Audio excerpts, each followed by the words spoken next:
Ministerial author na pumunta sa Netherlands, tapos pumasok siya sa bookstore, tiningnan niya yung mga books niya kung gaano ito pinepresyuhan. Ayun, habang binubuksan niya yung libro, lumapit sa kanya yung isang clerk. Habang tinitingnan niya ito, sabi, kilala mo ba yung author? Sabi yung kaya sa author, no? Sinabi ng clerk, sabi niya, I know him. Kilala ko siya. Sabi ng clerk, I know him also. What? Really? Sabi nung author. Sabi niya, talaga? Sabi niya, kung talagang kilala mo yung author ng book, dapat binati mo siya nung siya ay pumasok sa pintuan. Napuzzled yung clerk, sabi niya, bakit kaya? Diba? Sabi nung author, I am the author. Sabi niya, I feel I know you because I read your books. Sabi niya, hindi mo ako kilala. Nabasa mo lang ang buko, yung mga isinulat ko, pero hindi mo ako kilala. Parang ganun po yung pagkakasabi. Kaya, ayun, yumuko na yung clerk at sinabi ulit ng author, even though you read my books, you still don't know me. Alam nyo, ganun din tayo di ba? Parang pag nabasa mo yung libro o ano pa man, di ba? Parang tingin mo, kilala mo na yung author Pero hindi gano'n hanggat hindi mo siya nagkakaroon ng relasyon sa kanya at inaaral mo hanggat hindi ipinahintulot ng Diyos na ito ay lalo na sa kanyang salita. Kung ito ay inaaral natin, binabasa natin, hindi pa rin natin pwedeng sabihin na kilala na natin siya. Nabasa mo lang ang libro, maliban na lang na ikaw ay magkaroon ng relasyon sa Kanya, makilala mo siya, makita mo, malaman mo kung sino itong Diyos na ito, ano yung katangian niya, ano ang kalikasan ng Diyos ng Biblia. At ito ay ipinakikilala ng ating Panginoong Jesus. Sabi niya, if you see me, you see my Father. Diba? Kaya, sabi nga ni Paul, doon sa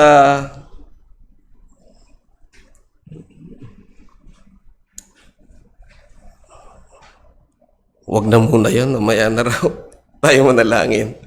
Minsan padakilang Diyos na sumasalangit, narito kami ay nagpupuri, nagpapasalamat sa kabutihan nyo sa bawat isa sa amin, na kami, O Diyos, ay mag-aaral na naman ng iyong salita. Nawa, O Diyos, hindi lamang po ito matanim sa aming isipan, kundi ito ay dumaloy sa aming puso at mailapat sa aming pang-araw-araw na pamumuhay, nang sa gayon, O Diyos, ikaw ang siyang mapapurihan sa aming buhay. Kung titingnan natin sa mga salita ng Panginoong Hesus, ito ay hango rin naman doon sa Levitico, na kung saan kung titingnan natin nga yung parallel text na binasa kanina sa Leviticus 19, verses 16 to 19, huwag kayong maghahatid dumapit sa inyong bayan, ni titindig laban sa dugo ng inyong kapwa, ako ang Panginoon. Tingnan mo, di ba? Yung utos niya taging may kasunod na, ako ang Panginoon. Huwag ninyong kapopuotan ng inyong kapatid sa inyong puso. Tunay na inyong sasawayin ng inyong kapwa at huwag kayong magtataglay ng kasalanan dahil sa Kanya. 18, huwag kayong maghihiganti o magtatanim sa mga anak ng inyong bayan, kundi ibigin ninyo ang inyong kapwa na gaya ng inyong sarili. Ako ang Panginoon. Yun, ini-emphasize niya lagi yun, ako ang Panginoon. Ganyan po lagi sa Old Testament. Pag nagbigay siya ng command, ako ang Panginoon. Kaya, hindi basta-basta. Sino yung susundin nila? Ako ang Panginoon, Diyos. Nagbago ba ito sa atin? Di ba hindi? Hindi ito nagbago.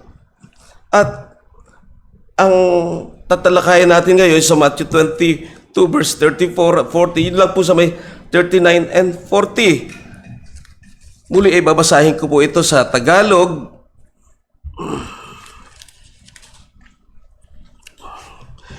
At ang pangalawa, sa 37 nila, at sinabi sa kanya, ibigin mo ang Panginoon mong Diyos na buong puso mo at buong kaluluwa mo at ng buong pag-iisip mo, at ito ang dakila at unang utos. At ang pangalawa ay katulad dito, ibigin mo iyong kapwa gaya ng iyong sarili. Sa dalawang utos na ito ay nakasalig ang buong kautusan at ang mga propeta. Yun pa lang yung sinama rin ng Panginoong Jesus, yun ang pinaka-buod ng kanyang kautusan. At kung ating papansinin, di ba, yung A niya, preventive extraction or measure of the second commandment. Ikalawa, love the positive side of the commandment. Sabi, love, ito kasi yung God's nature, di ba? At ito yung mensahe, ang bawat mananampalataya ay dapat mag-aral, aralin ang mga kautusan ng Diyos at maingat itong sundin.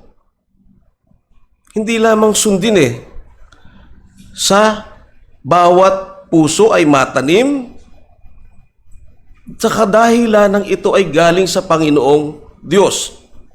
Alam nyo, hindi porke alam na natin, alam mo, marami rin sa university at colleges na mga professor, pero napakagaling nilang magturo, napakagaling nila sa Bible, pero titingnan din natin, minsan lihis din, hindi sa inaano ko kundi nabasa ko rin naman ito, Sabi niya, magaling sila sa theology, magaling sila sa history, may ministry sila, skills, at may mga pastor nga, sabi niya na hamang-hamang akin na lang insight, kundi kung paano nila how to make churches into successful organization, but a little heart knowledge.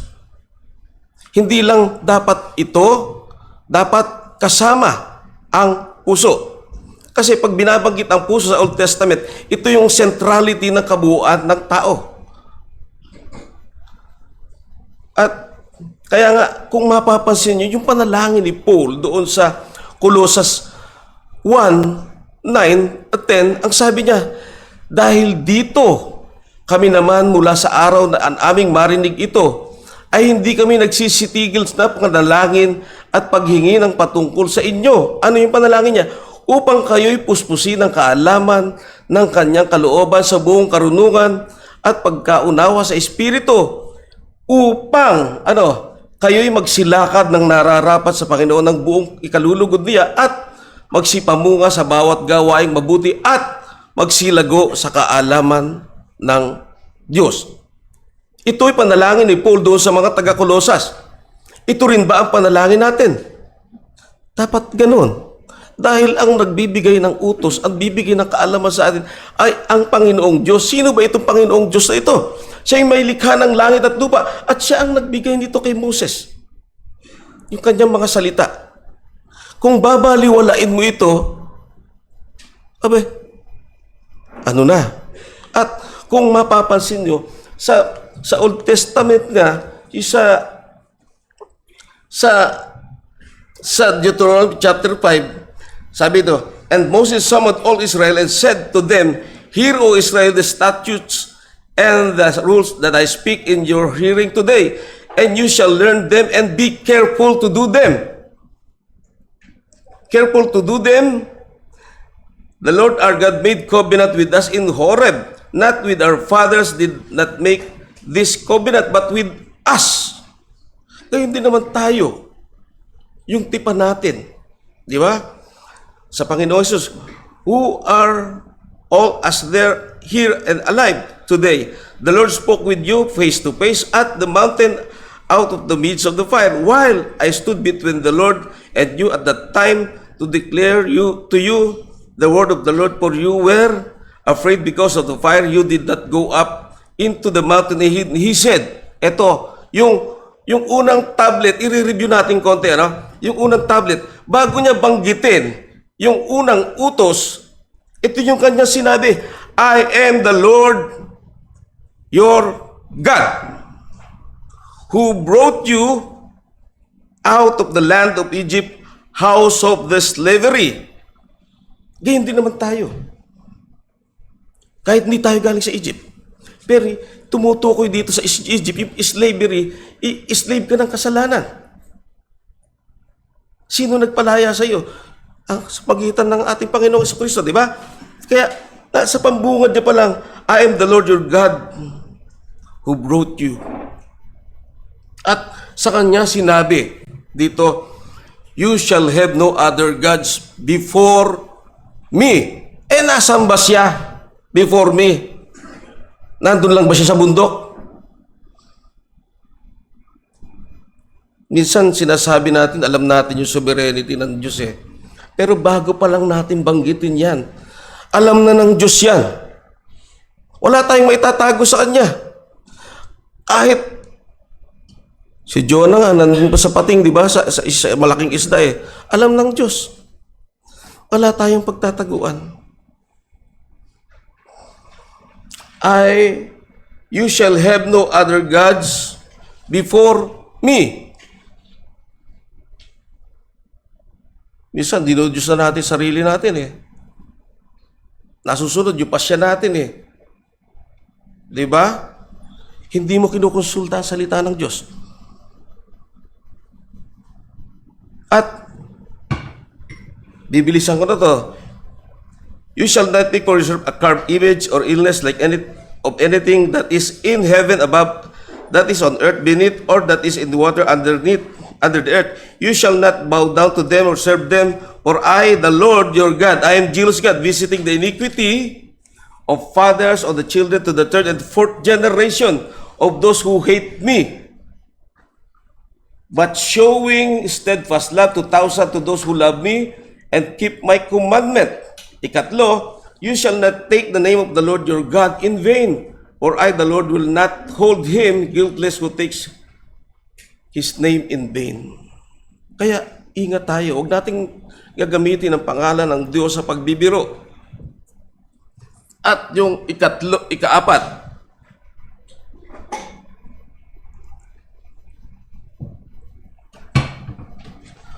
observe the Sabbath day to keep it holy as the Lord your God commanded you. Sino nag-command? Yung kapitbahay ba? Si pastor ba? Hindi. Di ba? The Lord your God commanded you to keep the Sabbath day. Yung day, hindi naman sinabing half day eh. Hindi naman sinabing gusto mo lang eh. Di ba? Misa sa ating gusto lang natin, ay, hindi maganda pakiram, parang hindi ko feel na dumalo.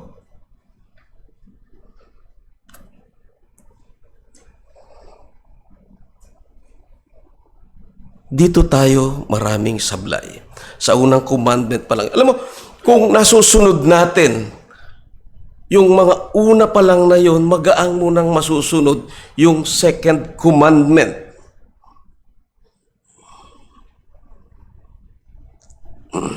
Kaya nga, hindi lang intellectualism, hindi lang moralism, Nandoon dapat yung sinusunod mo yung pananampalataya. At ang pananampalatayang ito ay bigay ng Diyos. Sino yung papananampalatayanan mo? Yung gawa ng Diyos kay Hesukristo para sa atin. Para iligtas tayo. At paano ito nangyayari? Diba? Kaya nga, kung susundin natin yung moralism, ay wala itong focus sa faith. Ito lang yung gusto mo lang, maganda lang yung ugali mo, o maganda lang yung sa tingin nila sa iyo, pero hindi ganoon.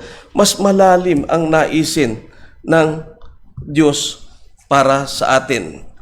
Kaya nga, eto, yung unang aspeto ng salita niya, di ba? Yung unang-una rito yung preventive instruction ng Diyos honor your father and your mother. Honor, ano ba itong honor na ito? Ito'y respeto, paggalang, higit sa lahat, pagmamahal mo ito sa iyong magulang. Dahil dito nakikita, kaya kung sino ka. Dahil ang tatay at nanay mo ay imahe ng Diyos at sa kanila ibinigay ang pangangalaga sa iyo. Di ba? Lahat ng bagay.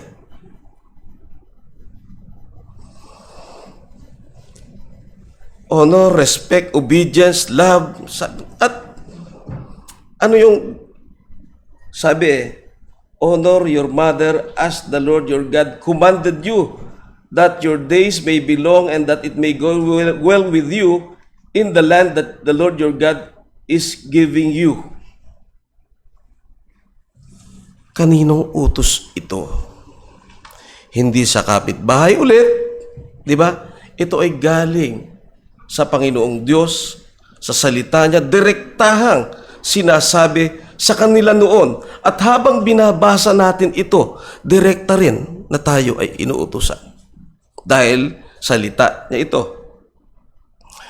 At yung shall not, yung honor pala, sabing sa Leviticus 19:33, every one of you shall revere his mother and his father, and you shall keep my Sabbath. May karugtong, di ba? I am the Lord your God. Laging nandoon yun. I am the Lord your God.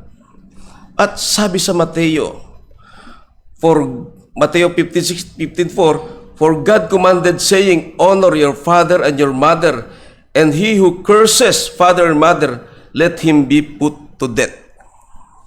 Mabigat, di ba? Pero ngayon kasi may mga batas na yung bantay bata no?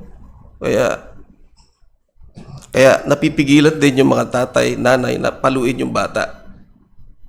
Kaya hindi maganda yung batas na yun. No? Nawawala sa kalinga ng magulang yung pagsuweto sa mga bata. At hindi lamang doon, makikita din natin na sinabi pa rin siya sa Epeso, di ba? Na kung saan ay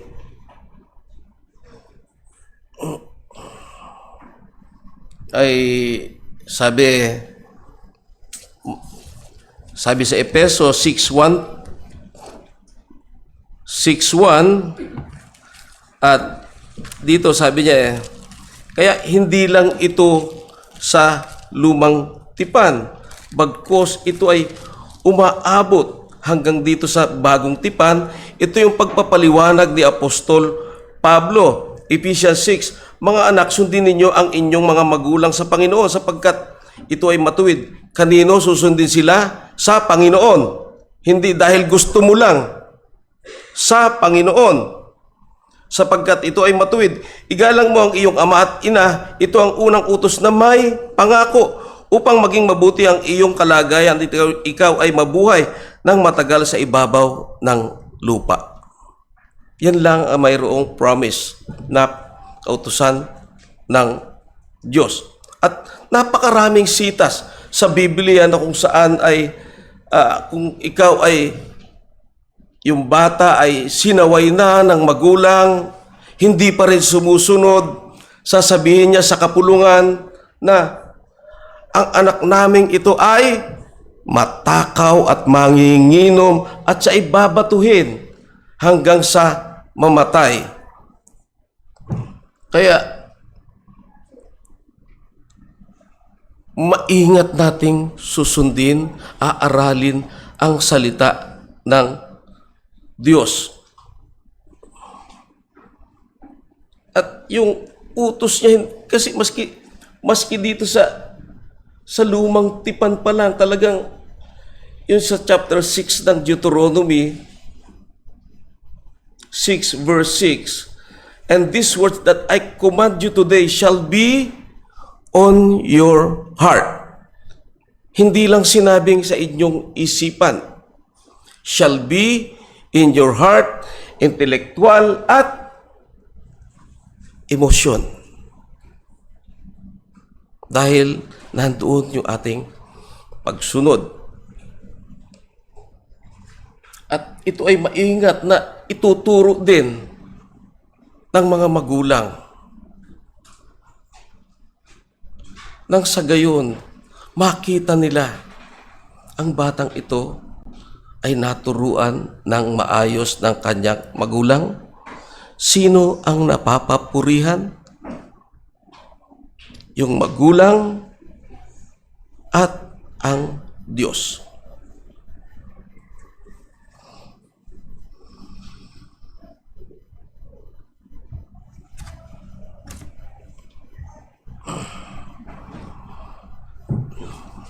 Hindi lamang sa Colossus yan ay sa Epeso Mayroon din sa Colossus. Alam natin na ito ay mga sulat na kung saan ay ipinapaikot nila para ang bawat iglesia noon ay makabasa, makarinig ng kanyang salita.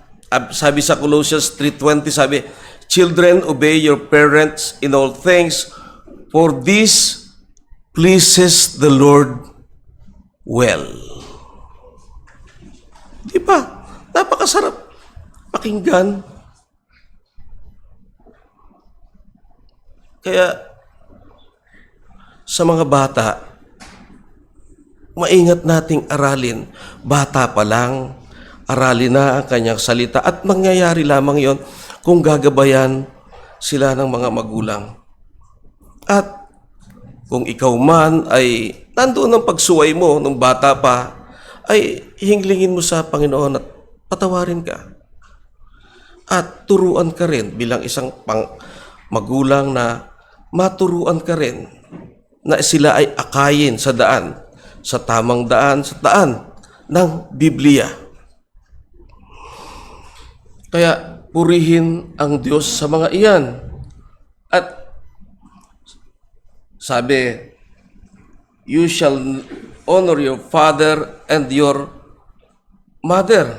At kung matatandaan natin na kahit saan man yung bata mapunta pag ito'y naturuan ng kanyang salita, hindi siya aalis dito. At kung meron man siyang paglihis, babalik siya sa tamang katuruan. Sa paggalang sa magulang, nandoon babalik siya. Yun po yung una na honor. Pero yung pangalawa, yung lima, you shall not. Shall not. Di ba? You shall not commit murder.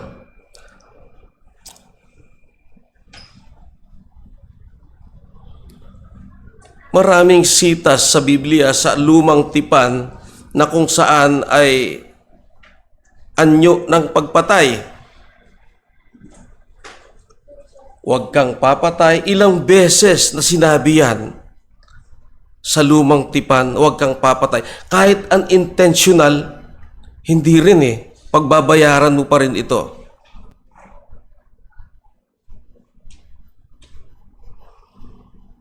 Alam nyo, unang-unang nangyari yung pagpatay ay doon kay Abel na ginawa ni Cain.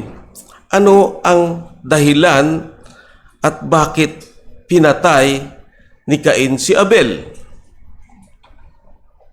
Jealousy and hatred.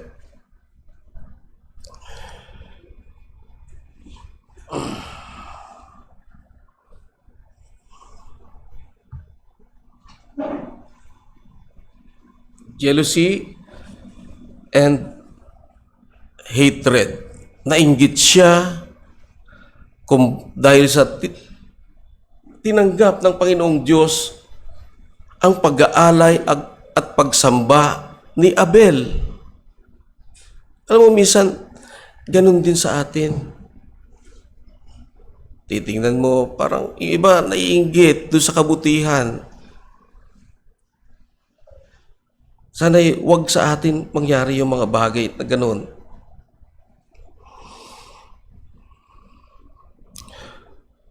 At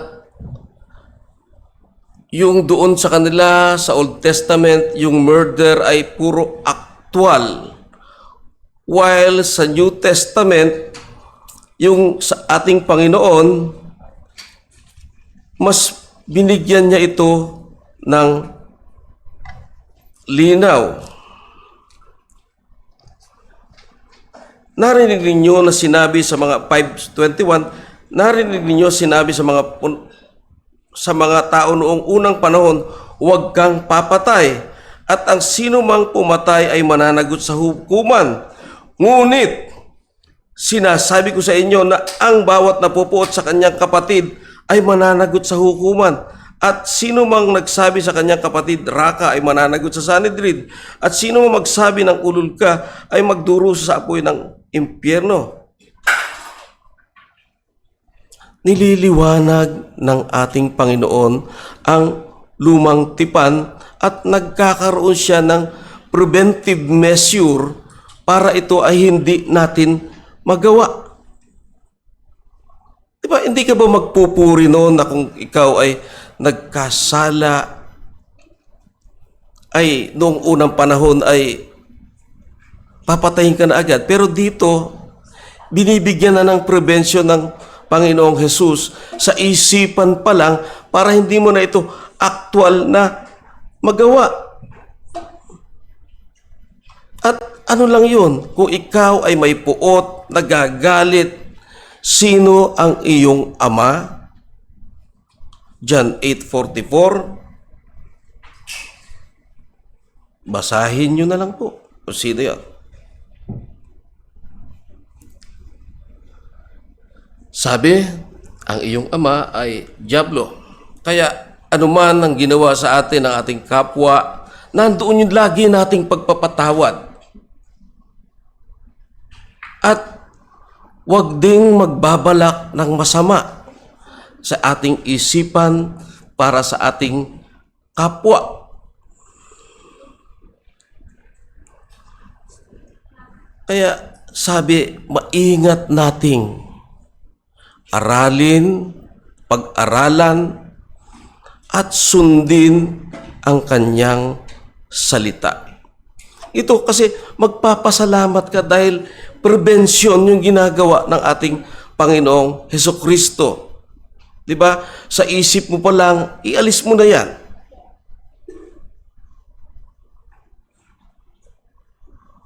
Kaya makita sa atin ang katangian ng Panginoong Jesus.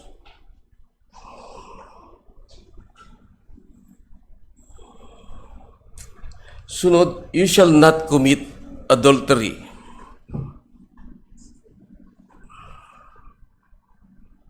Ito'y pagkaroon ng relasyon, may asawa ka, nakikipagrelasyon ka pa sa iba. Diba? Hindi. Kaya, maingat nating aralin ang kanyang salita. Kahit na ito ay sa isipan pa lang, wag na.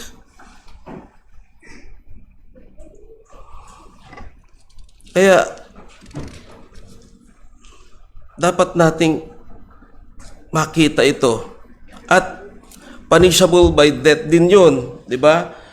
Kung ikaw ay nahuli ng pangangalunya o adultery, ikaw ay papatayin at yung naging kasama mo.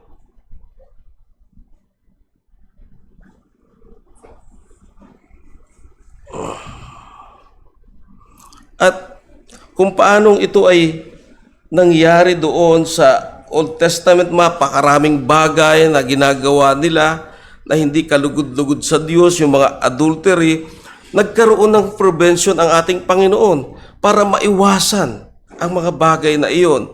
Sabi niya, narinig ninyo na sinabi, huwag kang mangangalunya. Ngunit sinasabi ko sa inyo na ang bawat tumingin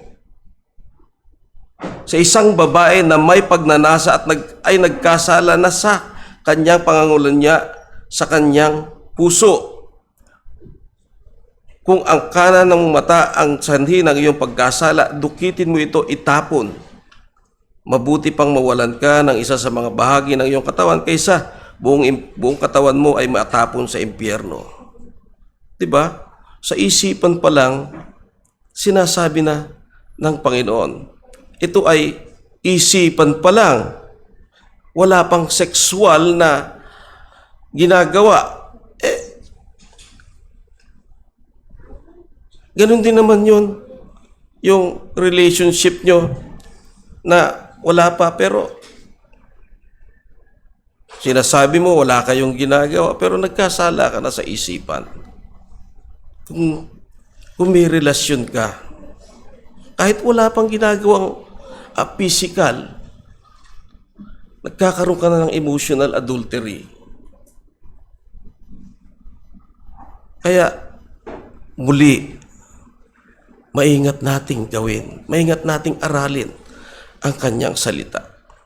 Hindi lamang yung aktwal na nagagawa mo, bagko sa isipan, nagkakasala ka na. Sa mga balakin mo, nagkakasala ka na. Naway patuloy tayong dumulog sa Panginoon. Patuloy tayong humingi ng paggabay sa Kanya. Ilayo tayo sa mga ganito at mangyayari lamang iyon kung patuloy nating aaralin ang kanyang salita.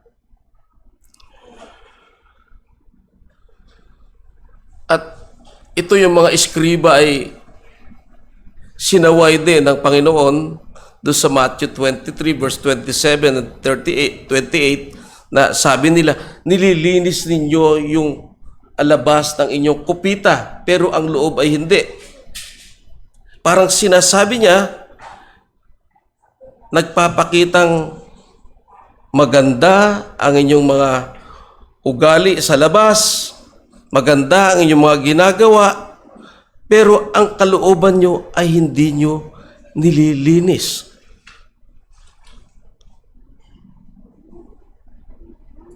Kaya patuloy tayong samahan ng Panginoon sa kanyang sa mga bagay na ito.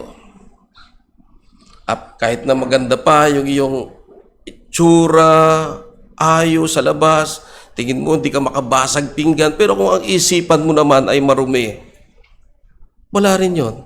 Dahil kita yan ng Diyos na soberano, na nakatatalos ng lahat ng bagay. Wala tayong maitatago sa Kanya.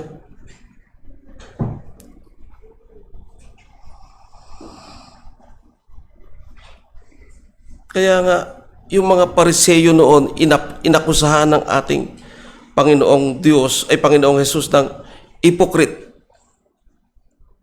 Sana hindi tayo ganun. Sana tayo ay dumakad ng totoo sa isip, salita, at sa gawa. Dahil tandaan natin, talos ng Diyos ang ating motibo, ang ating isipan. Kung kilala mo ang Diyos na nag-uutos na ito, na nag-uutos sa lumang tipan, ito pa rin ang nag-uutos sa atin ngayon.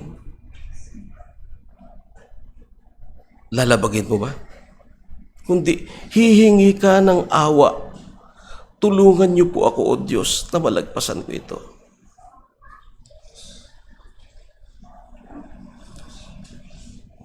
Ikaapat na you shall not steal. Pang-uumit, yung balakin pa lang mang-umit, di ba? Yung actual na nagnanakaw ka na ay masama na, pero sa isipan pa lang ay ganun din. Kaya ito yung ginagawa ng ating Panginoon Jesus na ma-prevent ang lahat ng mga bagay na ito sa isipan pa lang.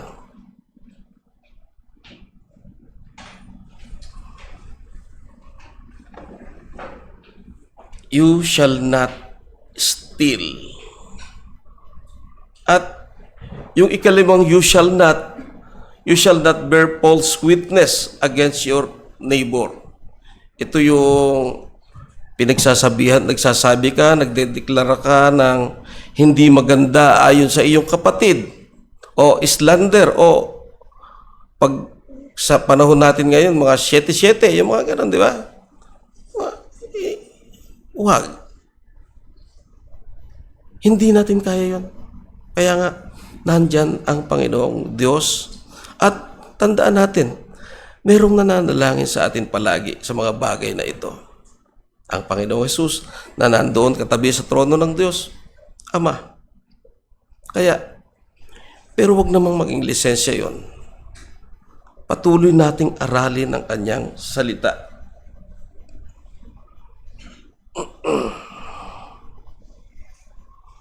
At kung bear false witness, kung ano lang ang nararapat at kung makasasama ito sa reputasyon ng iyong kapatid, wag na. Pigilan ang mga bagay na iyon. At yung pinakahuli, you shall not covet your neighbor's wife, and you shall not desire your neighbor's house, his field, his male servant, his female servant, his ox, or his donkeys, anything that is in your neighbor. Kung titingnan mo, kung aaralin mo ang lahat ng ito, yung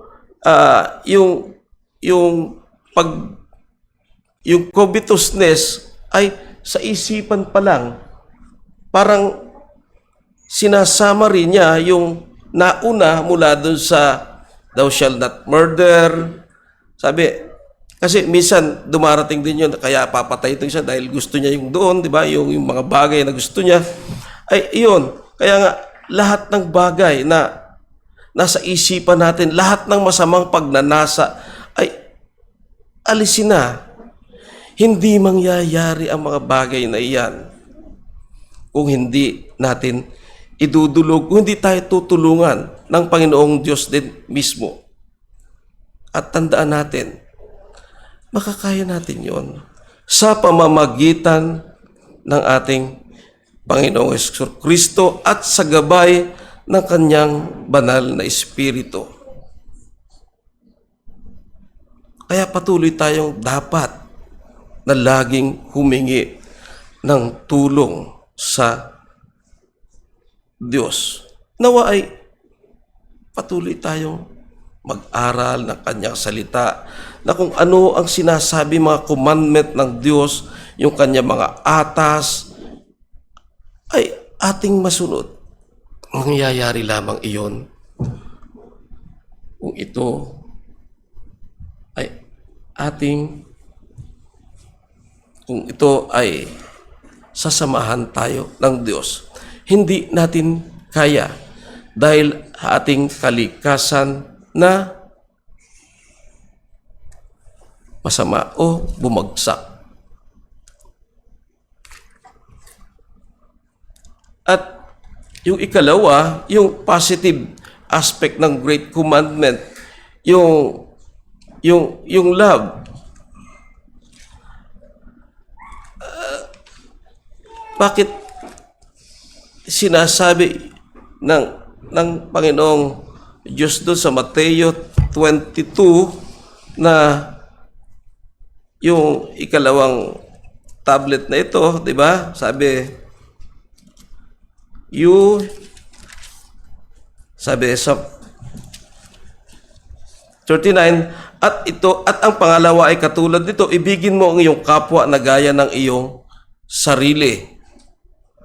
Sa dalawang utos na ito, nakasalig ang buong kautusan at ang mga propeta.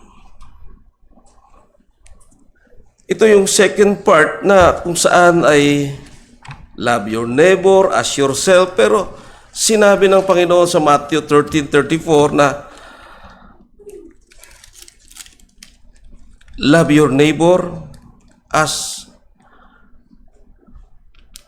katulad para sa Panginoong Hesus.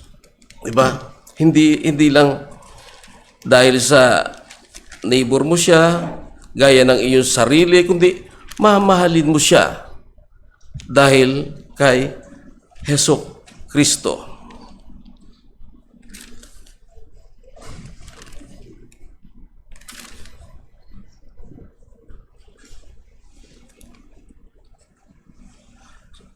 Yung walang first John 2. Hello, tignan nyo yung titingnan natin kung paano describe ni John yung pag-ibig na ito.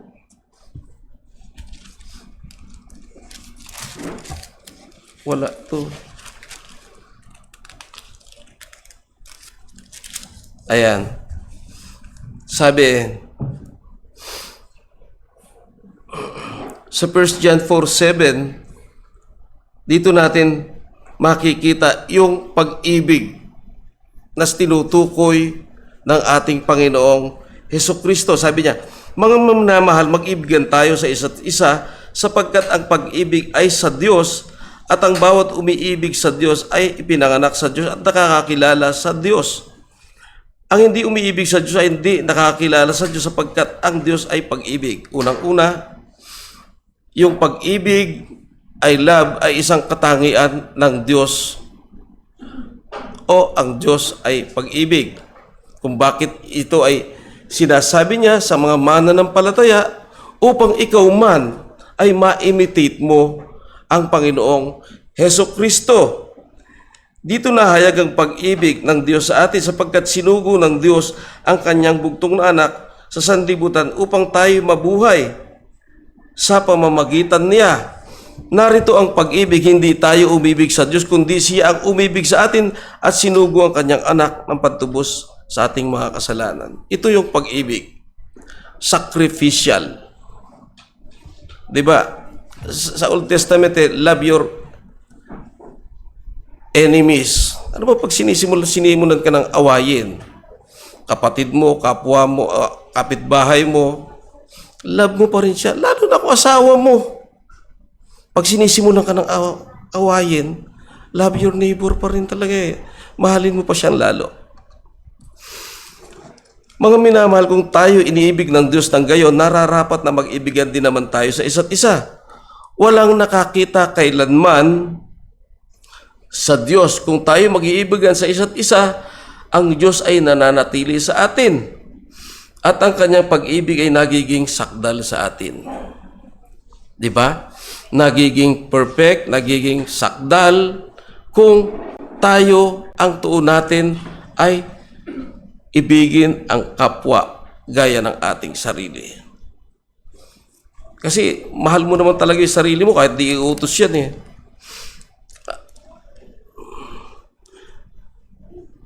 At nakita namin na saksihan na sinugo ng Ama ang anak bilang tagapagligtas sa sanglibutan.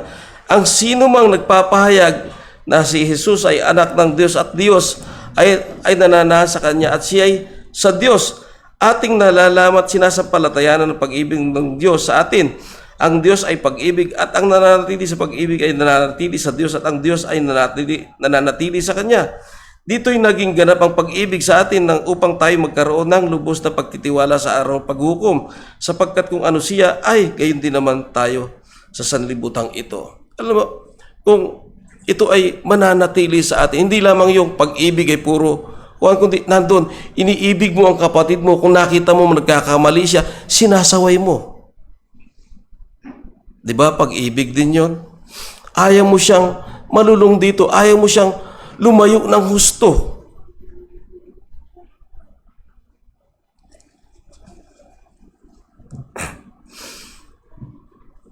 At sabi siya, tayo'y umiibig sapag siya ang unang umibig sa atin. Tandaan nyo, tayo kaaway ng Diyos at tayo'y mahihina. Tayo'y mga makasalanan. Si Kristo ay namatay para sa atin. Nung tayo ay mga mahina pa, hindi natin kayang gumawa ng mabuti para sa ating kapwa at para sa ating sarili o para sa Diyos. Hindi natin kaya iyon. Maliban na lang na tayo ay baguhin ng Diyos. At makikita natin kung sinasabi ng sino man, iniibig ko ang Diyos at napupuot sa kanyang kapatid, siya ay sinungaling, sapagkat ang hindi umiibig sa kanyang kapatid ay kanyang nakikita ay hindi maaring umibig sa Diyos na hindi niya nakikita. Alam, yung bawat tao ay kahit na fallen siya, nandun pa rin, image pa rin dyan ng Diyos. Hindi mo pa ba susundin ang kanyang utos? Hindi mo pa ba susundin ang kanyang payo para ito sa ikabubuti ng bawat isa sa atin? At ang utos na ito ay mula sa Kanya, ay nasa atin, at ang umiibig sa Diyos ay dapat ding umibig sa kanyang mga kapatid. Sa mga kapatid yon, di ba? Ganun din sa labas. Paano natin iniibig yung mga nasa labas? Binabahaginan natin sila ng salita ng Diyos. Hindi lamang kapatid, kundi bawat tao.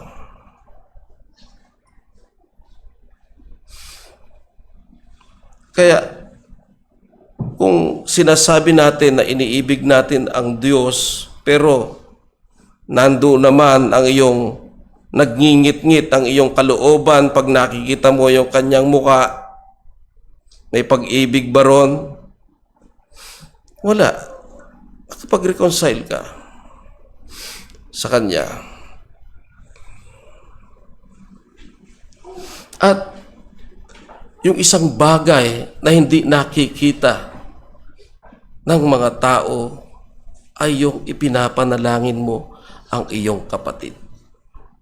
Pinapanalangin mo ang iyong kapatid na nawa ay magkaroon siya ng katalinuhan habang inaaral niya ang iyong salita, mailapat ito sa kanyang pamumuhay, nang sa gayon, O Diyos, ikaw ang siyang mapapurihan.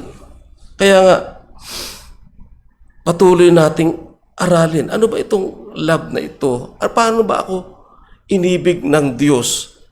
Paano ko ito maipadadama sa aking kapwa?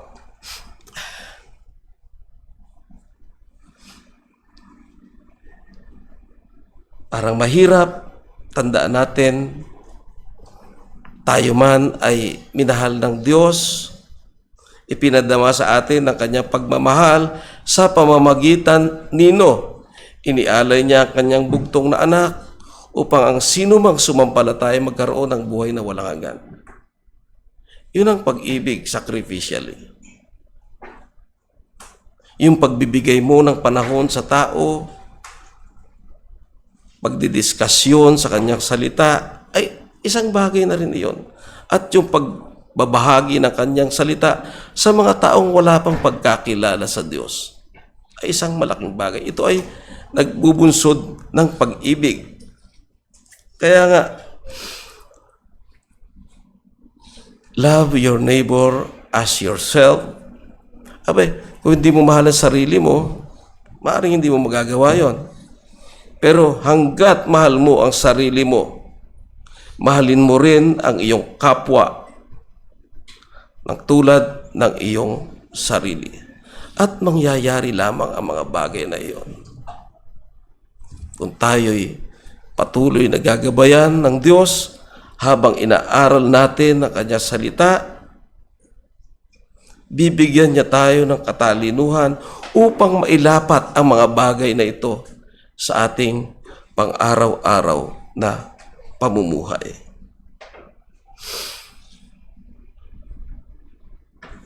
Iyon lamang po, tayo manalangin. Muli, dakilang Diyos na sumasalangit, salamat sa kabutihan niyo sa bawat isa sa amin. Salamat po sa pagmamahal mo na ikaw ang siyang tunay na nagmahal sa amin. At alam po namin kung ito ay iyong iniutos ay dapat naming sundin.